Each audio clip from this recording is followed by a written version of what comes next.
Good morning. I hope all of you are doing wonderful today. I'm Angela Naff, and I'm Reckitt's Chief R&D Officer, and I am just super excited to welcome the Prime Minister and all of you to our Reckitt Hull campus today. Reckitt, you know, is the home of some of the world's most iconic brands. Best consumer-loved brands, things like Dettol, Durex, Finish, and Nurofen. People come to us because they trust us to care for the ones that they love. And this building that we're in is our largest global science and innovation center globally. You can see here the laboratories, people busy at work every day making game-changing solutions to really power the self-care moment and movement within our company. These products give consumers the power to support their own health, reducing the burden on healthcare systems around the world.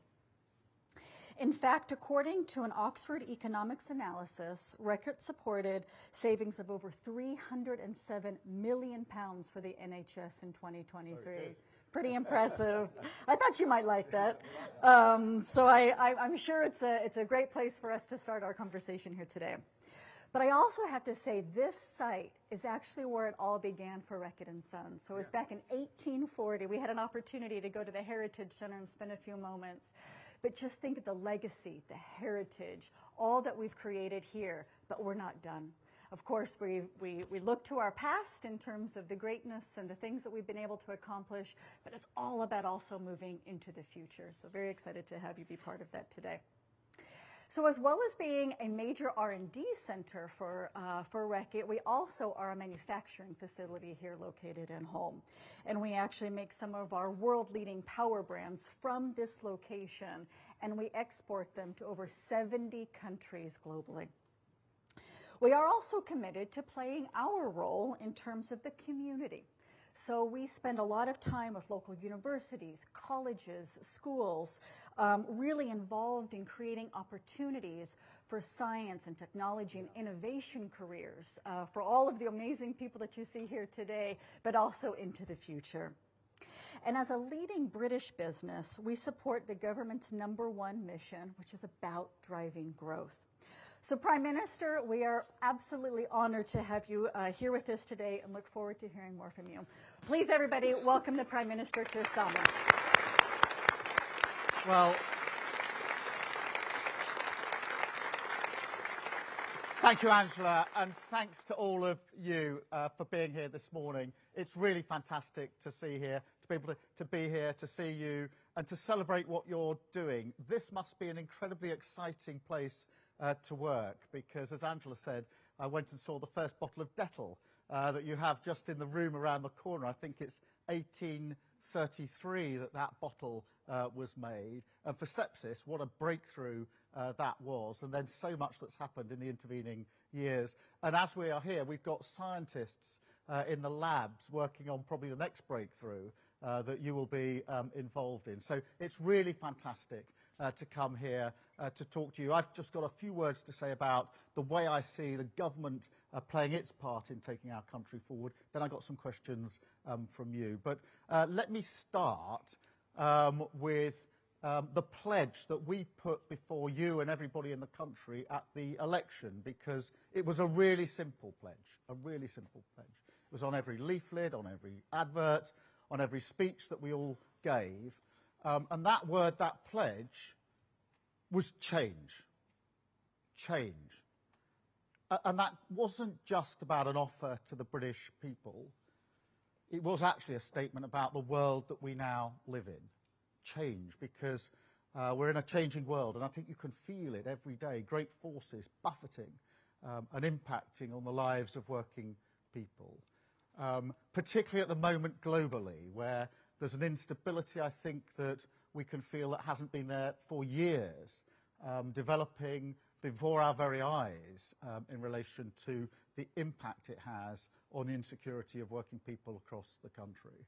And that's why everything that we're doing in relation to Ukraine is so important. And you've seen the developments in the recent weeks, developments this week, going on even today, because I profoundly believe that if we don't secure a just, peace and a lasting peace, then that insecurity, which we've already felt, will continue. And that means here higher prices, higher bills, the cost of living crisis going on for even longer. If you like, a chokehold on our future, which will be much, much harder for us to tackle.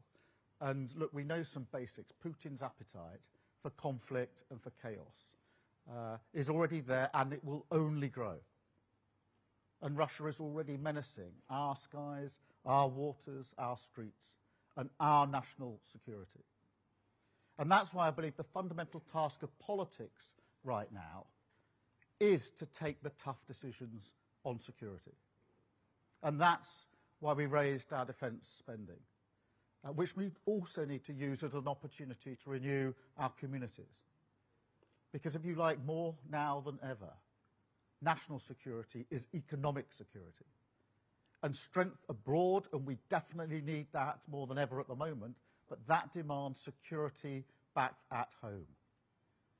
Because, look, you're not strong if your energy security is exploited by Putin. You're not strong if 1 in 8 young people are not in education or work. And you're not strong if you lose control of your public finances and you can't build your industries. So that is the test of our times. The goal of my plan for change: national security for national renewal. Now look, we are making a start. We're already delivering on this, securing the future through our plan for change, on the priorities that matter to you and to working people across the country. So wages are now going up faster than prices. That's hugely important. We're clearing the asylum backlog at a record rate. And NHS waiting lists are coming down. Now, when we started preparing for today, I was going to say waiting lists have been coming down for 4 months. I can tell you today, the stats have just come out, they've been coming down now for 5 months in a row. And that's in winter. It's really hard to get waiting lists down in winter because, as you know, the pressure on the NHS is much greater in the winter. So that's 5 months of waiting lists coming down. So that's the beginning of the delivery that we need. But given what's happening globally, given the insecurity in our country, now is the time, in my belief, for greater urgency and to go further and faster on what we need to do on security and renewal. So every pound that we spend, every regulation, every decision must deliver for working people. And I don't just mean efficiency, although doing what you're doing, you'll know how important efficiency is. I mean something else, which is allowing the state, the government, to operate at what I call maximum power.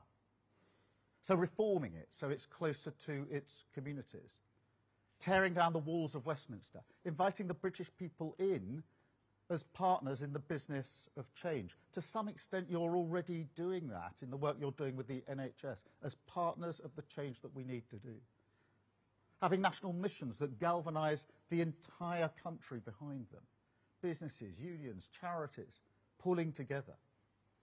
The pride that we all have in our country, harnessed to rebuild Britain. Now, I believe in the power of government. I've always believed in the power of government. And I've seen it at its best. I'll give you one example from last year in the summer, when we had those terrible riots. Because what we saw then in response was dynamic, it was strong, it was urgent. It was what I call active government, on the pitch, doing what was needed, acting.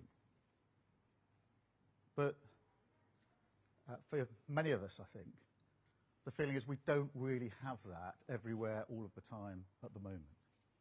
At the moment, the state employs more people than we've employed for decades. And yet look around the country.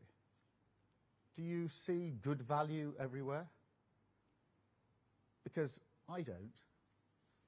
I actually think it's weaker than it's ever been. Overstretched, unfocused, trying to do too much, doing it badly, unable to deliver the security that people need. Now, I believe that working people want an active government. They don't want a weak state.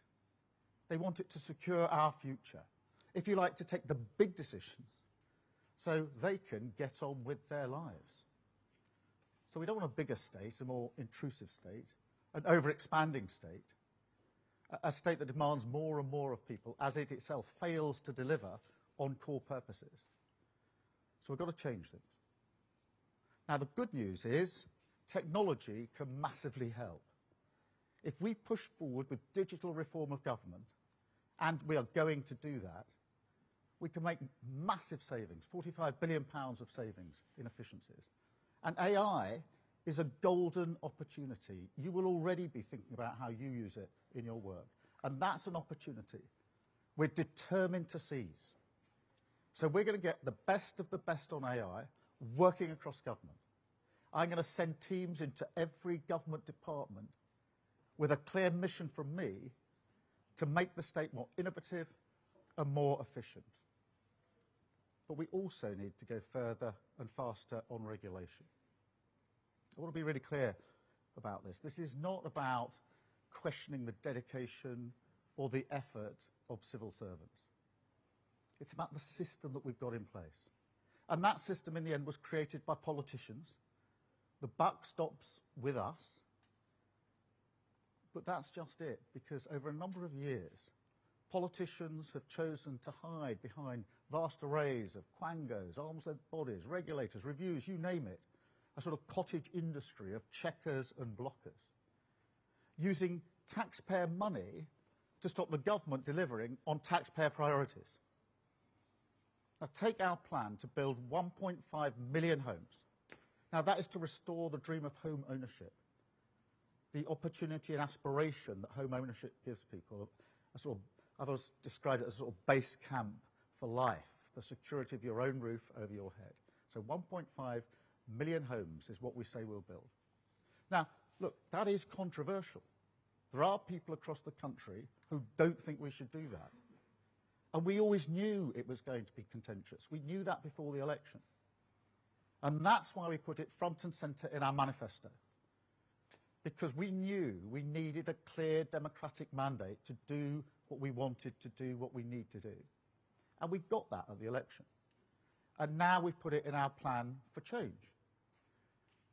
Yet some parts of the state haven't got the memo.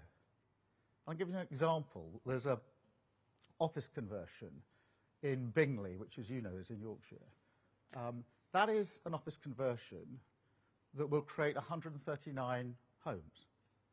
But now the future of that is uncertain because the regulator was not properly consulted on the power of cricket balls. That's 139 homes. Now just think of the people, the families, the individuals who want those homes, to buy those homes, to make their life, and now they're held up. Why? You'll decide whether this is a good reason. Because, and I'm going to quote, this is the reason, because the ball strike assessment doesn't appear to have been undertaken by a specialist qualified consultant. So that's what's holding up these 139 homes. And if you put that in its context, people across Britain are frustrated. They don't think politics works for them, that it doesn't deliver on its promises. And how can you justify that in such circumstances? That parts of the state see their job as blocking the government from doing the very things that it was elected to do. You can't justify it. And it's a pattern. I'll give you another example. Environmental regulators stopping clean energy investment. Let's think about that for a moment. Clean energy, really good for the environment. Struggling to get done because of environmental regulators. It doesn't make sense. Jumping spiders, stopping an entire new town. I've not made that example up. That's where we've got to. Infrastructure projects requiring planning documents that are literally longer than the entire works of Shakespeare. We've created a watchdog state, completely out of whack with the priorities of the British people. And it's unfit for the volatile and insecure world that we live in. Now, I don't think for 1 second that's what public servants want to do. You walk around Whitehall, I know we're recruiting some of the best talent in the country. People who join the civil service because they want to serve their country by delivering change. Yet somehow we take that energy, that pride, that patriotism, and we misdirect it into blocking. Well, that's got to end. No more. We were elected to take on the blockers and to deliver change. And that is what we'll do.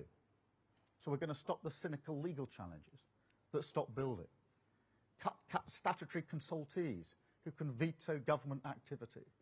Hack back the thicket of red tape that stops us getting things done. And look, there's no need to compromise on important things like building standards. And there's no good reason that building and nature have to be pitted against each other on every single site. We can have the best of both. Less regulation, more building, and a massive scale up in nature with a new nature restoration fund. And if you think this is hard enough for the government and the state, and it is, and we're frustrated, and we're going to change it, imagine what it feels like for small businesses. Now, I speak to small businesses a lot, and I spoke to a brewer. She's called Alison from Carlisle, brews beer. She tells me it's proper beer. I'm going to take her up on that and test it. But I'm really struck talking to her how difficult we make it for people like her, enterprising people, to just get on with the job. Trading standards advice, which changes constantly. Long forms on business rates. Not able to get clear advice when they're trying to help. The example she gave was a boiler grant. And nobody could advise whether their business was eligible for it or not. Turns out it wasn't. But she only found that out after hours and hours and hours of going around the roundabouts, filling in paperwork. That's precious time if you run a business, and precious money. Wasted. So that's got to stop. And that's why today I'm issuing a new target for our government. We will make sure compliance costs for businesses are cut by a quarter. Yeah, that's 25% compliance costs that are going to go. And they will. That's less red tape, more delivery, renewing our country with growth. And look, some people are going to say to me, good luck. We've heard all this before, and we've heard some of that already this week. And to some extent, they're right, because the Tories did talk tough and failed to deliver. But that raises the question, why is this time different? What was that all about? First, as ever, you can't discount the chaos that we had under the last government. Then there's the ideology. They never really believed in getting Britain building. Didn't believe in the power of government, which I do. Quite happy to be enfeebled by regulation. But I think there's something deeper about Westminster politics here, which is really important for us to understand, which is there's a knee-jerk response to difficult questions, to difficult lobbies. And the response goes like this: let's create an agency, start a consultation, make it statutory, have a review, until slowly, almost by stealth, democratic accountability is swept under a regulatory carpet. Politicians almost not trusting themselves, outsourcing everything to different bodies because things have happened along the way, to a point where you can't get things done. And I accept that all parties have done a bit of this, including the Labour Party. And therefore today's got to be a line in the sand for all of us. But I also think that in government there was a clear moment when the Tories crossed the Rubicon. It was early and it was decisive. And it sent a signal across Whitehall that was never undone. So today I'm going to reverse it. Because I don't see why decisions about £200 billion of taxpayer money on something as fundamental to our security as the NHS should be taken by an arm's length body NHS England. And I can't, in all honesty, explain to the British people why they should spend their money on 2 layers of bureaucracy. That money could and should be spent on nurses, doctors, operation, GP appointments. So today I can announce we're going to cut bureaucracy across the state, focus government on the priorities of working people, shift money to the front line. So I'm bringing management of the NHS back into democratic control by abolishing the arm's-length body NHS England. That will put the NHS back at the heart of government where it belongs, freeing it to focus on patients, less bureaucracy, with more money for nurses, an NHS refocused on cutting waiting times at your hospital. Now, tough choices won't just stop there. In this era, they will keep on coming. Our task is clear: national security, national renewal, driving change forward with a plan for change, focused on the interests of working people, securing our future.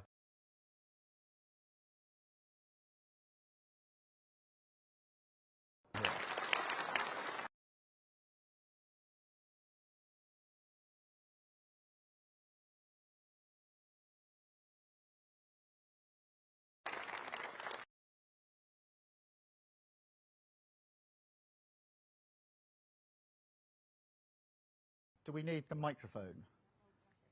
So who's got a question? Let's go here first.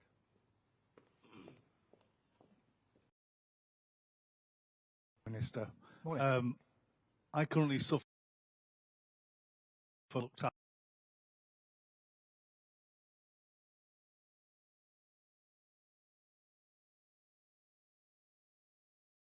everyday I'm house. sorry, I mean, I'm sure.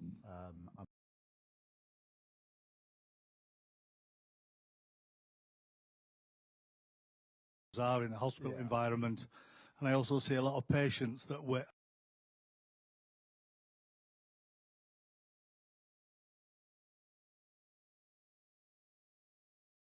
removing an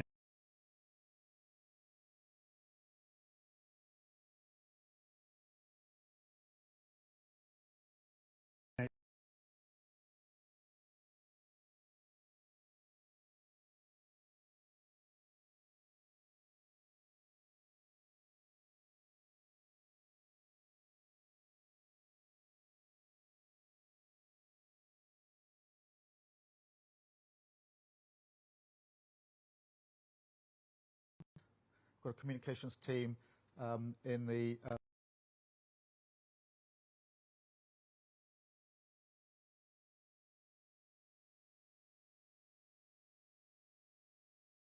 once. If we strip that out, which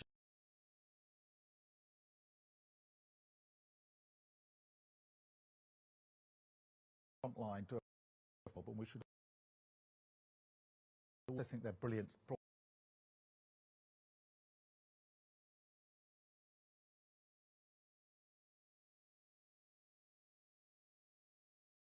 every day. So we want to make sure that power is pushed to them and away from the bureaucracy, which often holds them up.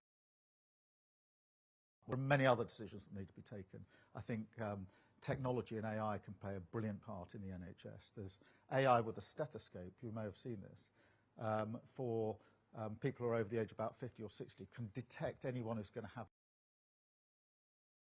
before they have that problem with their heart, which is obviously much better for them and much better for the health service as well. So there are things that we can do, but we've got to be active and get on with it.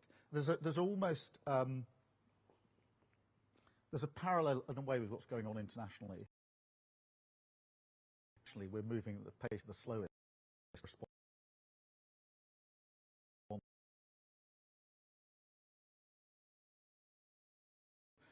Thank you for being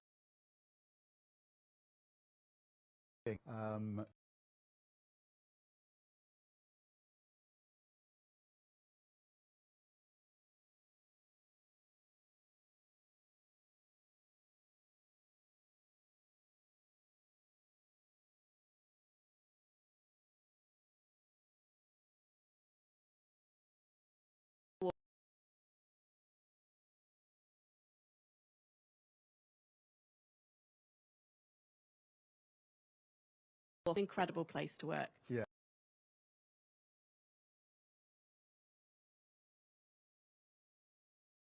A re-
It's been hours, hundreds and hundreds and hundreds of hours, human hours.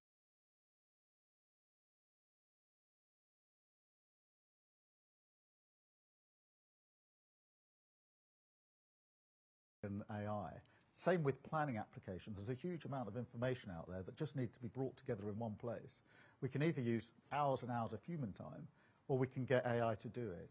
And I'm going to say something that may sound counterintuitive, but I think AI is going to make us all more human.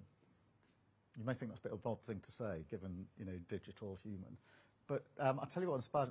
I've met a social worker at a reception we had 2 weeks ago in Downing Street, and she's using AI. And she says, what I've done is I've used AI to compile all my notes, all the material and the guidance I need, and bring that all into one place. And that saves me so much time, I can use my human professional time on the judgment call that I need to make. And that's, I think, where we get the maximum benefit out of this. So good luck with your apprenticeship, and we're going to need you. Yes. Hello, I'm Emily Rumsey, and I work here in quality. So, And today, how long have you been here? over 20 years. Oh, fantastic. Yeah. Now, it's always a sign of a good business. When people stay for a long time, that's usually a happy workforce. So this is good. Yeah, and I've worked in both the factory and on the R&D side as well, Okay. so which is great. Today's announcement is about removing barriers and red tape. And as a fast-moving consumer goods, it's really crucial for us to have that speed from conception to market for our goods. how will today's announcement help us improve that speed, when it comes to our new and innovative products across our health and hygiene portfolio, which help people to help themselves and obviously reduce the burden on the healthcare system? Yeah, well, we need to take down the burden of regulation. That's why I've announced today we're going to take 25% out straight away. We've just got to reduce the volume.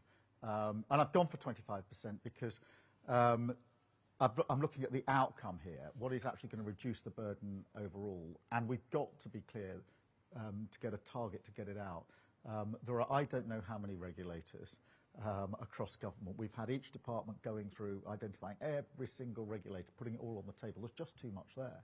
So that's why we're reducing it, to make it quicker. But also the response time to be quicker. And to be clear, if we strip that regulation away, we can put some of the money into the areas where we need it. Not your field, but one of the problems we've got with house building is we haven't got enough planning officers. So we've got lots of people who are busily dealing with consultations that I think we could shorten or get rid of altogether. And we haven't got enough people doing the planning decisions. So people are just held in a queue. And it will be the same in other sectors where you're just wanting an answer from the regulator, but it's coming far too slowly to get on with the job. So we've got to get this sense of urgency in there. So thank you for that question. I'll come here for the...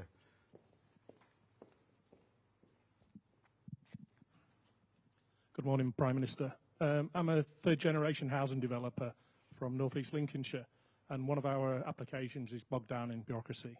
The frustration is we've spent over £100,000 on consultation fees just to get this far.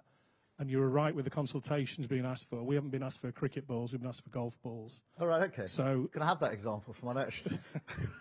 But, I mean, and we have, Prime Minister, one of the best planning authorities in the UK, proven. But they still have to jump through all these hoops. I can understand why some of them have to be done for flood risk and safety, I get that. But it's great that you're trying to change the bureaucracy and trying to change the red tape. Does that mean now that new potential homes will now be built? Yes, and they've got to be built much more quickly. Just before the election, I was up just outside York, where we were visiting a housing development, and they were celebrating that the first batch of houses on the development had just become available and people were moving in, which is fantastic. And I asked them how long the project had been up and running. It was 20 years. 20 years from the plan and the original idea for these houses to the first houses being built. And then I said, when's the last house going to sort of hand over the keys and the developers and builders can go? It's another 5 years. That's a quarter of a century just outside York to get a housing development off the ground.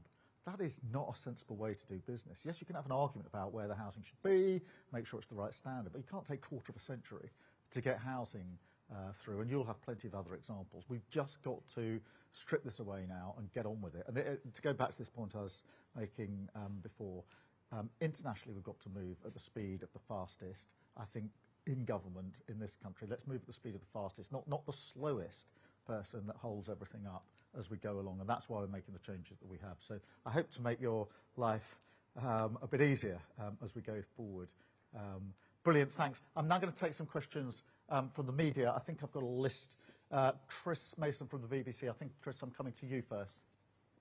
Thank you, Prime Minister. Chris Mason at BBC News. Picking up on the themes that you've been discussing, for so many people there is a deep-seated sense that a lot of things don't work well at the moment. And you're saying today that your experience in government is a lot of the structures of government don't work well either, which I guess might depress some people and pose the question, how soon can you turn this around?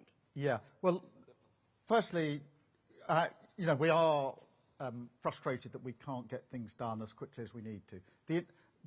I've not known a moment like this where the international instability is having such a direct effect on what happens back at home. I think there's more of a connection between the international, the global, if you like, and the domestic impact. Therefore, we had enough to do, as it were, picking up the economy, the NHS, etc. We've got to double down and do that even more quickly. I'm not standing here saying it's the fault of somebody else, because I think too many politicians, when they don't get things done, simply point the finger at somebody else. So we're not saying this is the civil servants haven't got the right mind frame or anything like that. I've actually tried to analyse why is it that we're in this place. And I think that amongst the answers is that every time there's been a problem, a crisis, something's gone wrong in the system, there's tended to be a response, actually in good faith usually, which is let's review it, let's see what's gone wrong, let's make sure it doesn't happen again by making sure we put in arm's length bodies, put the decision somewhere else, have a long consultation and exercise. And once you put all that on the table, what you realise is there's a stack of regulation, there's no end of agencies and arm's length bodies which have accumulated over the years, and most importantly and crucially for me, the power of government has gone, because we've sort of taken power away from government, almost a sense that we don't trust ourselves to take the decisions. We should trust ourselves to take those decisions, get on with it. We'll be held to account. We've said what we want to achieve by the next election.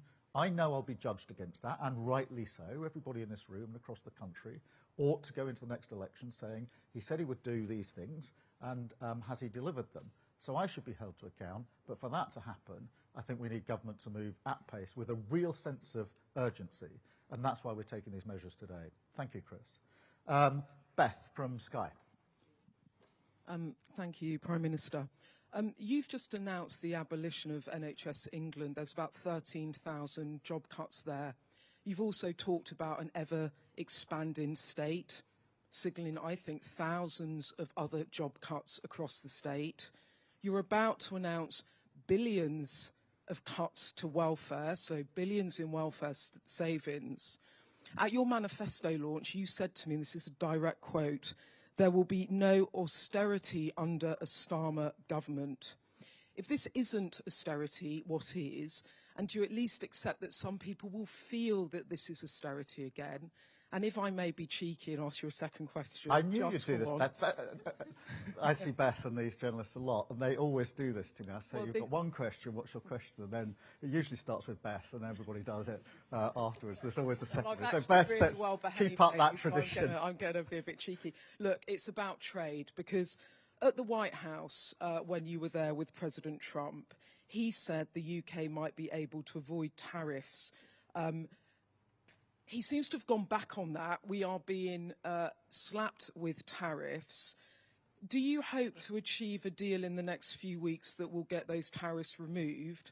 Or is this a president where you can't trust a word he says? Because he said one thing to you and now he's doing something else. Let me take both those questions. Beth, there's no return to austerity. I said that to you before the election, and we're not going to austerity. I ran a public service, the prosecution service, during years of austerity, and I saw what was done in that particular case to our criminal justice system, but it's been done to our public services. And part of the problem we've got with our public services is what was done to them a decade or so ago. So we're not going down that route, and none of our plans are going down that route.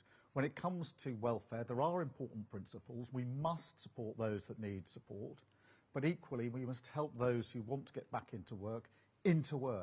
And at the moment, the system doesn't do that. One of the statistics that I used a moment ago was 1 in 8 young people who are not in work, employment or training. They're just stuck in a world of benefits and support. That is really shocking. I'm not saying nobody needs support, but 1 in 8 young people, they should be here. They should be they should be in the lab, they should be beginning their careers, their life, whatever they're going to do, and 1 in 8, let me just conceptualise that. That's 1 in 8 young people. That's not defensible. So it's got to change. We've got to reform it. And I'm afraid a welfare system that doesn't help people to get into work because it's set up in such a way that even if you take the risk of coming off benefit and into work, and it doesn't work for you, you end up worse off than when you started, so people don't make that journey. So just as we want to, I don't want environmental regulations holding up clean power or clean energy, because it just seems daft to me to have environmental regimes holding up environmentally good projects. Equally, it doesn't make sense if you want people to have the chance to get into work, to have a system that's set up that makes it really hard for them to get into work.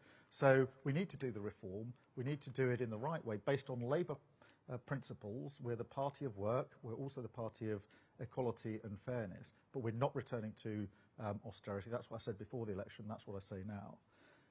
On the international question of tariffs, obviously I'm disappointed to see tariffs, global tariffs, in relation to steel and aluminium.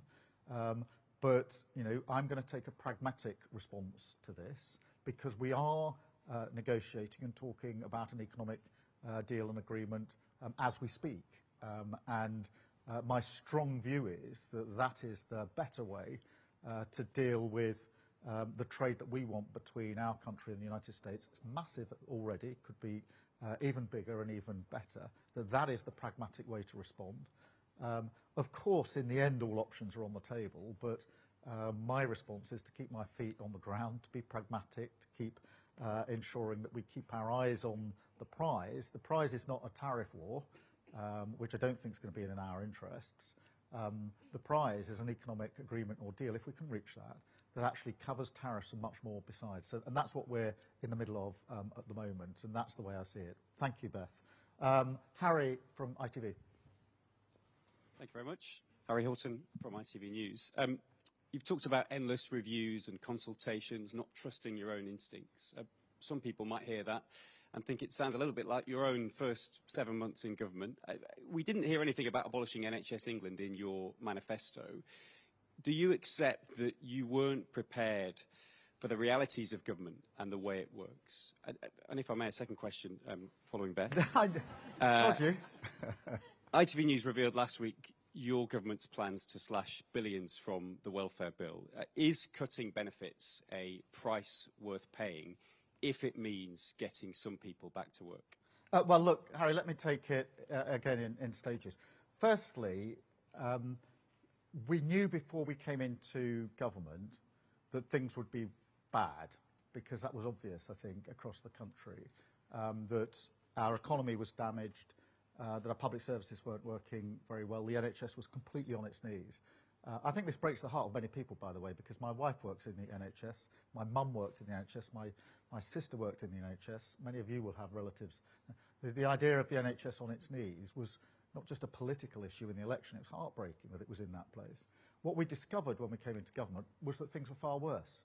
So the hole in our economy was even bigger than we thought, £22 billion. People say to me, you're just making a political point. I wish, because we've had to make that money up in our first budget. I didn't want to have to do that. Our prisons were full to overcrowding. I talked about the riots just a moment ago when I had my opening words.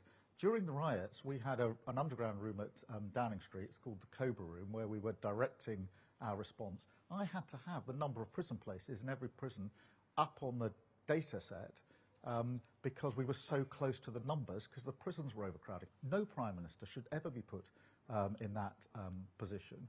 And so everywhere we look, things were worse. So we've got to react to that. And yes, I suppose, if I'm a bit reflective, and I've asked for all the regulatory bodies to be put on the table, said to each member of the Cabinet, I want every single regulatory body that comes within your remit to be identified. I want you to look at them all. I want to put them all on the table and have a look at them. And there's too many.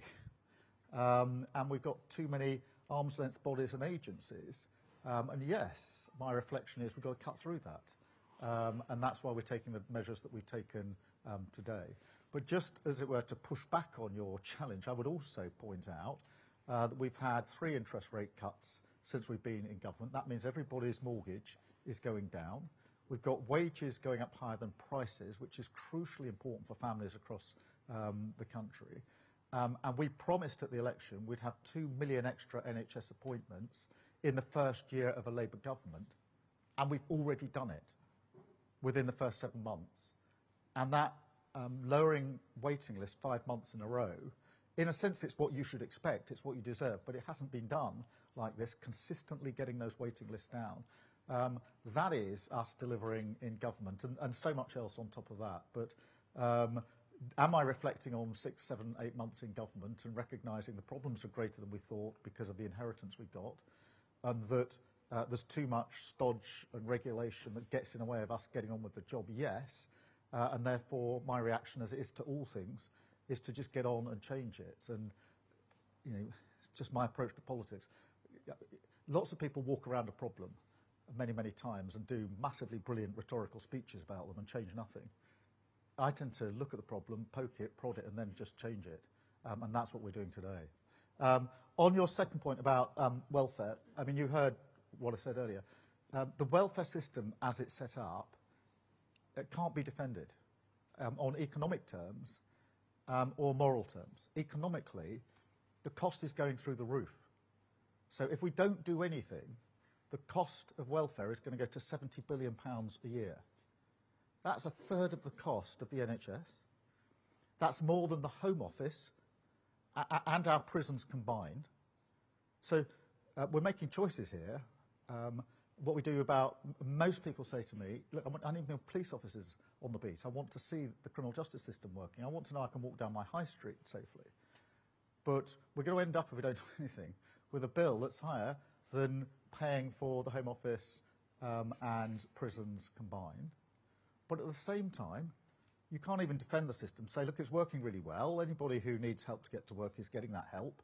And more people are now in work than before. We're adapting work so that those who've got disabilities can be at work, which is what we should be doing. No, we set up a system that basically says, if you try the journey from where you are into work and anything goes wrong, you'll probably end up in a worse position than when you started. And so, understandably, many people say, well, I'm a bit scared about making that journey. Therefore, we're baking in too many people not being able to get into work. And that's across the board. I use the example of young people because I just think it's so tragic that people who are just starting their journey in life are already stuck in a system that won't let them get to where they need to be, in my view. And that is not a good thing, I don't think, for them or for the country. Thank you very much, Harry. Chris, GB News. Prime Minister Christopher Hope from GB News. You said there that every pound must deliver for working people.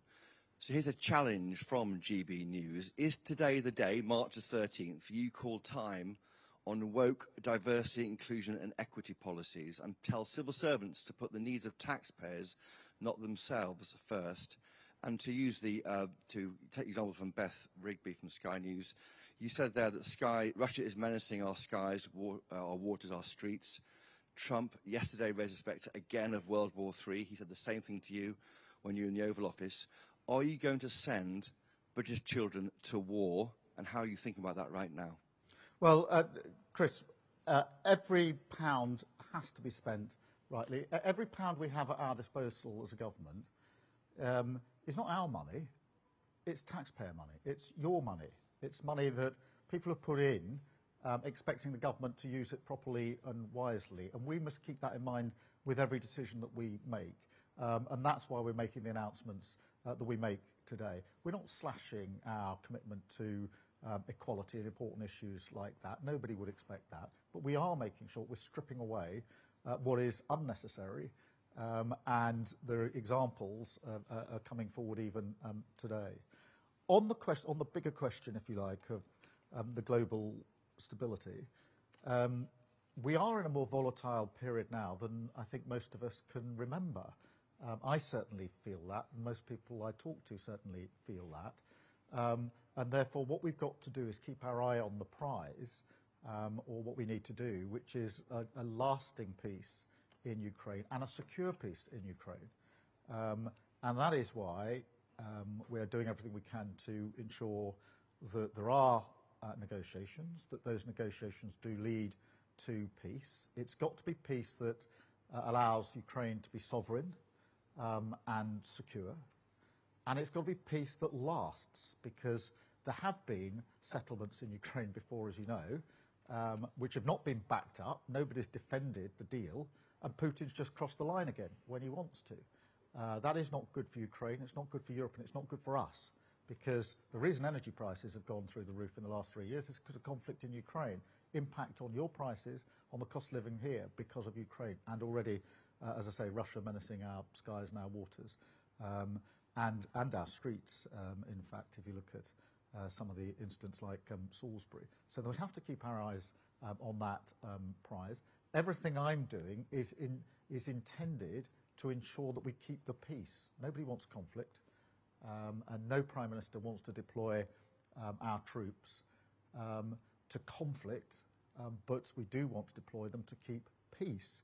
We do that in other countries to make sure that we don't have conflict, and that's why I'm working hard with others to make sure that when the question is asked, are the European countries prepared to play their part in making sure that a deal is defended, then the answer is yes. Obviously, it has to be done in conjunction with the US. I've been really clear about that. and we'll continue working to that end. I do think that the talks on Tuesday between Ukraine and the US were productive. I was very pleased to see that US intelligence and support went back into Ukraine. It's really important that that happened. And obviously we're making further progress, and this Saturday I will convene international leaders again to progress this still further. But it's very important in a time like this to keep our eyes on what is it we're trying to achieve, and that is lasting and secure peace in Ukraine. Thank you, Chris. I've got Tim from BBC. I think we're regional as well here, Tim. Tim Iredale, BBC Look North. Prime Minister, welcome to Hull. Back in the 19th century, here in the north of England, we had a group of people who were very popular at the time called the Luddites. Fast forward to the 21st century, how would you describe someone who is reluctant to embrace new ways of working? Also, if I may, you're putting a lot of faith here in modern technology. If modern digital technology is so great, how can two giant ships collide in the North Sea? Well, firstly, let's celebrate being here in Hull. We were here just a few weeks ago for John Prescott's funeral, a great man of the area. And in terms of the Luddites, I think we have to understand, if we're honest, why people are apprehensive about change. And they are. Most people want things to get better. And they recognise they can be better, and actually would put their hands up for change that would make that better. But there is a worry about change. What will it mean for me? What will it mean for my community? What will it mean? Will I have to take responsibility for something that might go wrong? So we have to bring people with us on this journey. But what history shows us is that we can't stand still. Every time we've gone through change, it has been massively for the better. Take energy, and we've been through big changes of energy as we've gone through the age of sort of coal to oil and gas, and now on to renewables. They're all big periods of change, but they bring big opportunities with them. This is another moment of opportunity, and we need to bring people with us on that, but we need to seize it. Because in the end, if we don't change, we can't deliver for working people across the country. Everybody wants a better NHS. Everybody wants their roads and their railways to work better. Understandably, that is a perfectly reasonable demand. People generally want a safe and secure place that they can live, either in reasonable rented accommodation or ideally buying their own home. None of that can happen without change, and therefore this is both necessary and a huge benefit to people. In relation to the collision, firstly I do want to acknowledge those that are responding to it and have responded for the last couple of days, going out and dealing with a very difficult situation just off the coast here. We're obviously monitoring it all of the time. In terms of the cause of it, that's yet to be determined. There's a process now in place, as you probably know, with an arrest. But we have to get to the bottom of it. But the immediate thing is to deal with the problem in front of us, which is the aftermath of the collision. And as I say, I'd just like to acknowledge the good work of those that are actually out there doing really hard work in very difficult circumstances, which they did not expect to be in. I pay tribute to them. Thank you very much. And I got Michael from ITV. Morning, Prime Minister. Michael Billington, ITV Calendar. Following the crash between the Salong and the Stena Immaculate off the East Yorkshire coast on Monday, the leader of Hull City Council has been calling for a COBRA meeting. Today, Sir Ed Davey is saying there should be some sort of summit involving the government here in Yorkshire. Why have those things not happened, and what is the government doing to respond to any potential environmental disaster? And following the theme from my colleagues, NHS England has a large presence here in Yorkshire, in Leeds. What would you say to those people who are now worried they might end up on the scrap heap? And how do you achieve any of this without putting pressure on the welfare bill, which you've already described as indefensible? Yeah, firstly, in relation to response to the collision, we are absolutely monitoring this 24/7, and I've got teams doing that and assuring me of what's going on.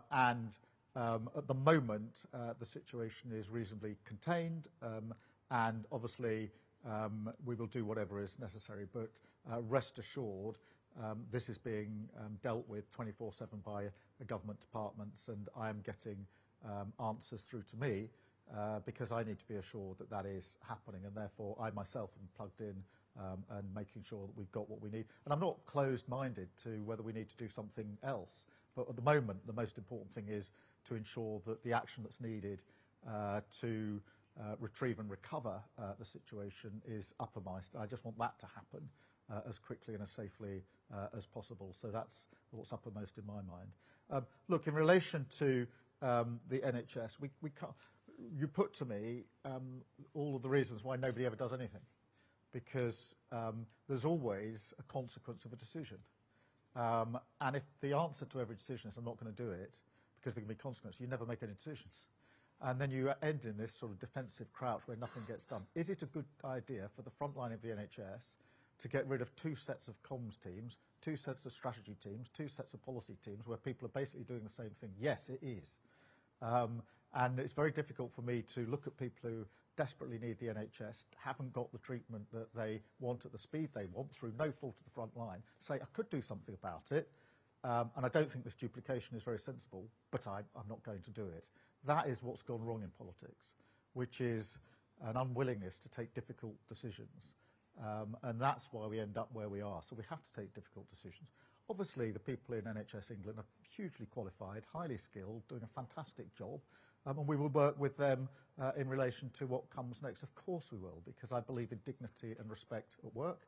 I believe in dignity and respect of every single individual. It's one of the most important values that I hold as a politician and before I was a politician. So not abandoning anybody in this, but I can't look people in the eye who say I want a quicker appointment and say I could do something to help you, but I'm not going to do it because you know, I'm somehow fearful of making a difficult decision. I'm not going to do that. I haven't done that in politics. I'm not going to start now. Thank you all very much.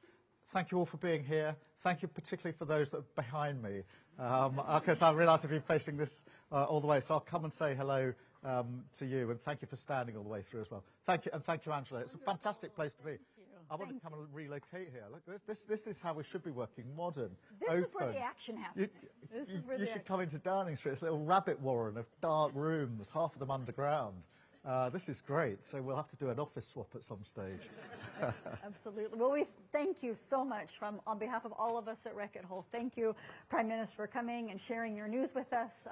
We are absolutely committed to the growth, and we want to be a big part of that, and the people in this room and around the globe at Reckitt are really, really looking forward to the continued impact that we can have, not only here within the UK, but around the world. So again, thank you for your time today, and we wish you well. Thank you very much. Thank you, all of you.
touch on.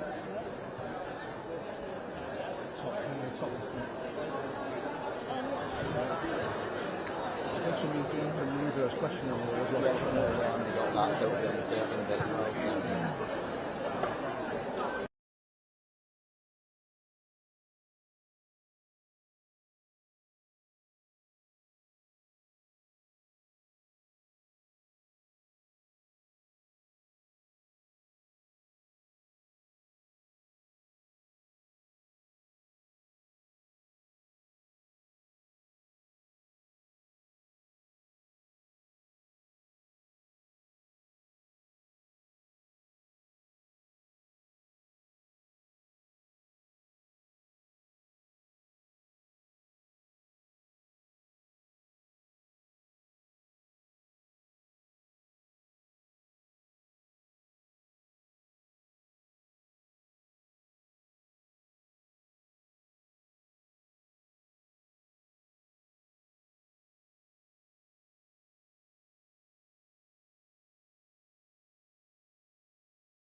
our debates might be in here, and they should rightly be robust. They should be based in reality and facts and fundamentally in respect for differing points of view.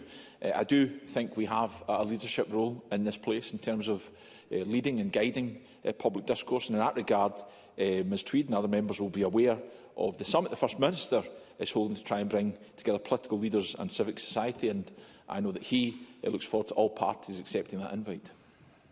Thank you. Question number 3, John Mason. Thank you. To ask the Scottish Government how it controls budgets relating to public inquiries. Deputy First Minister. Well, the cost of a public inquiry varies, and it's very much determined by the complexity of the issues to be investigated, the number of witnesses and the amount of technical expertise that may be required. Public inquiries which are established under the Inquiries Act 2005 are independent of government, and given their function to carry out an investigation into matters or events which are causing widespread public concern and to learn lessons for the future, it is essential that independence is maintained. John Mason. We all support independence, but auditors also have independence, and as she will know and I know, auditors have to work within tight timescales and on a fixed budget. So do teachers, so do cleaners, so do every other job that I know. And yet it seems that lawyers, if they can get involved in a public inquiry, have a licence to print money for themselves. Does she agree? Deputy First Minister. The Inquiries Act 2005 does set out a statutory duty on the chair of the inquiry, who is appointed by ministers to, and I quote, act with regard to the need to avoid any unnecessary cost. And we are keen to support public inquiries operating in a cost-efficient manner, and to that end we have produced guidance, Scottish Government officials have produced guidance for ministers and sponsor teams on the establishment of an inquiry, how it can be supported. That guidance was laid before Parliament in 2024, and all of us have a duty to operate within fixed budgets. Thank you. Question number 4, Pam Duncan-Glancy. Thank you, Presiding Officer. To ask the Scottish Government what plans it has to review the experience of support staff in schools. Minister Graham Day. School support staff across Scotland play an incredibly important role, and I'm keen to put on record our thanks to them for all they do. Our behaviour in Scottish schools research includes the experience of support staff. In 2023, we also commissioned Education Scotland to lead the Pupil Support Staff Engagement Programme, which gathered the views of 2,500 support staff on issues including workforce development and deployment. And we've committed to undertaking the next wave of BISUB before the end of the action plan period in 2027, and the experience of support staff absolutely will be included within this. Pam Duncan-Glancy. I thank the Minister for that answer. I hosted a roundtable with support staff in Parliament last month, and their experience was shocking. Some had lifelong scars, some experienced misogynistic abuse, and others were going to work wearing panic alarms. For most, expecting violence had become part of their job, but they don't get support or the information they need to address it or help their young people. That is completely unacceptable. And according to the Government's ASL Action Plan, a review of how teachers and support staff roles interact and complement each other is complete. That's not what's reflected in reality, and they say they don't get the access to the same information all staff get, nor is it reflected in Audit Scotland's conclusion. So can I ask the Minister, given this, does he really think the work on support staff is job done? Minister. Self-evidently it isn't. If you look at the seriousness of the findings of the GMB and Unison work in this area, linked to our own research, there remain issues of unacceptable behaviour to which support staff are